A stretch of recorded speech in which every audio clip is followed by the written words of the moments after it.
33वां आदिवासी सांस्कृतिक एकता महासम्मेलन में देश के विभिन्न राज्यों से यहां उपस्थित हुए सभी पदाधिकारीगण, वडीलगण, माताएं, बहनें, युवान साथी, सबको मेरा जोहार नमन करता हूं, उल गुलाम जिंदाबाद करता हूं। सबको प्रकृति की जय, सबको भील प्रदेश की जय।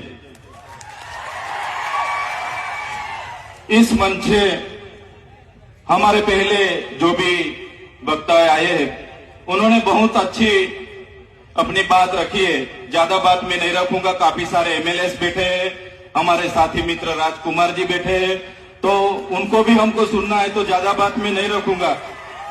लेकिन साथियों, हमारा इतिहास गौरवशाली इतिहास रहा है। जब से ये धरती पे मानव सभ्यता का अस्तित्व हुआ, मानव सामाजिक और मानसिक शारीरिक मनुष्य का विकास हुआ, तब से आदिवासी इस धरती पर है। आदिवासी यानी आदि अनादिकाल से बसने वाला, उसको हम आदिवासी कहते हैं।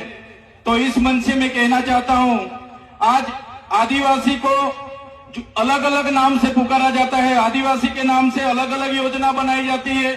आदिवासी की अस्मिता मिटाने के लिए आपने देखा होगा, आदिवासी को आज शेड्यूल ट्राइब, जनजाति, वनवासी, वन बंधु के नाम से भी आज बुलाया जाता है। तो इस मंच से सभी मेरे साथियों को निवेदन करता हूं को आदिवासी को बचाने के लिए हम कोई वन बंधु नहीं है, हम कोई वनवासी नहीं है, हम आदिवासी है, आदिवासी ही हम रहेंगे।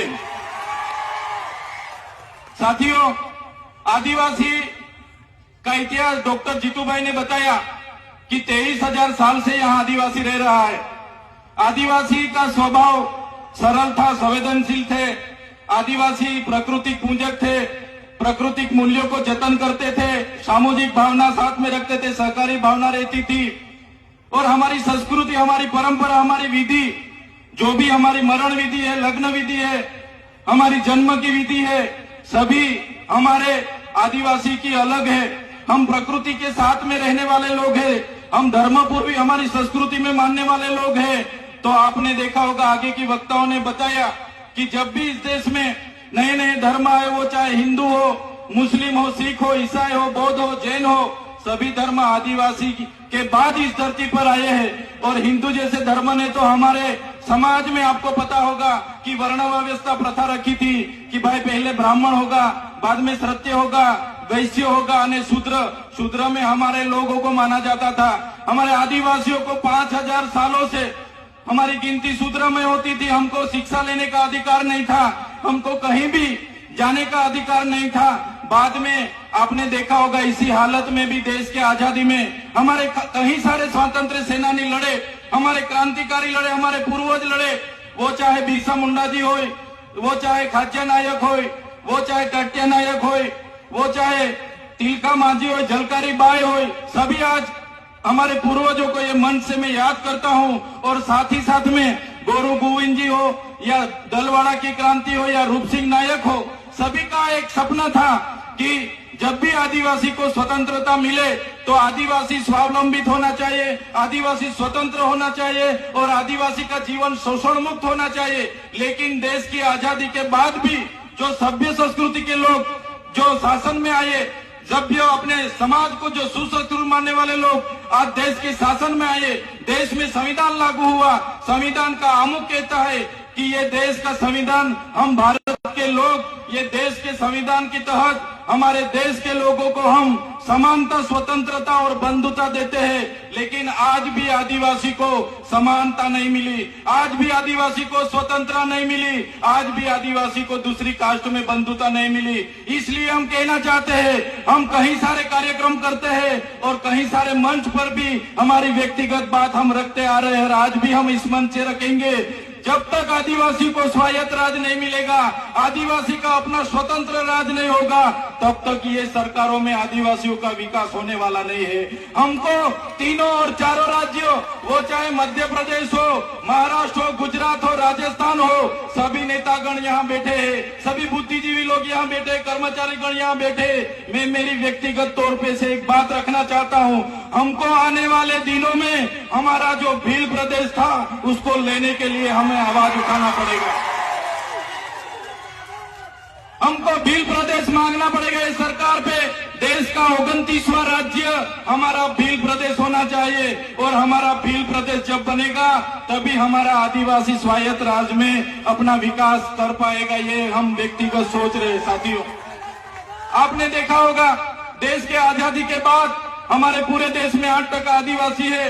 हमारे अनेक राज्यों में बटे हुए हैं। बंद के नाम पर, खदानों के नाम पर, जीआईडीसी के नाम पर, जीएमडीसी के नाम पर, कॉरिडोर के नाम पर, सेंचुरी एरिया के नाम पर हमारे आज भी पूरे देश में 1,80,00,000 से भी ज्यादा आदिवासी अपने गांव, अपने समाज, अपने संस्कृति, अपनी प्रकृति के साथ छीन बीन होके आज बेघर हो गए, बेवतन हो गए हैं, आज बेबस हो गए हैं। साथियों, हमें विकास से ऐतराज नहीं है, हमें विज्ञान से ऐतराज नहीं है, हमें ये सरकारी तकनीकों से ऐतराज नहीं है, लेकिन जब भी विकास की बात आती है हमारे आदिवासियों को वहां से विस्थापित किया जाता है।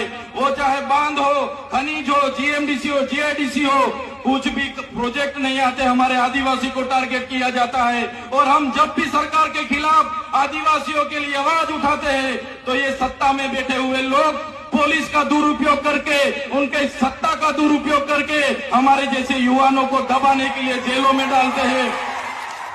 हमारे जैसे युवा जो खुद क्लास 2 ऑफिसर था, क्लास 2 ऑफिसर की अपनी गवर्नमेंट जॉब छोड़ के समाज की लड़ाई के लिए हम आए और समाज के लिए लड़ते लड़ते आज ये सरकार ने फर्जी एफआईआर 19 जितनी एफआईआर हमारा पर कर दी और काफी सारे नेता हमारे समाज के ही है, वो शासक पक्ष में है, फिर भी हमारे जैसे युवाओं को आगे बढ़ने नहीं दे रहे। हमारे जैसे युवाओं को कैसे गिराया जाए वो हमारे ही नेता सोचते हैं। तो इस मंच से मैं कहना चाहता हूँ, हमारे पूरे देश से विभिन्न राज्यों से लाखों आदिवासी माताएं, बहनें, वडीले, युवा साथी यहाँ आए।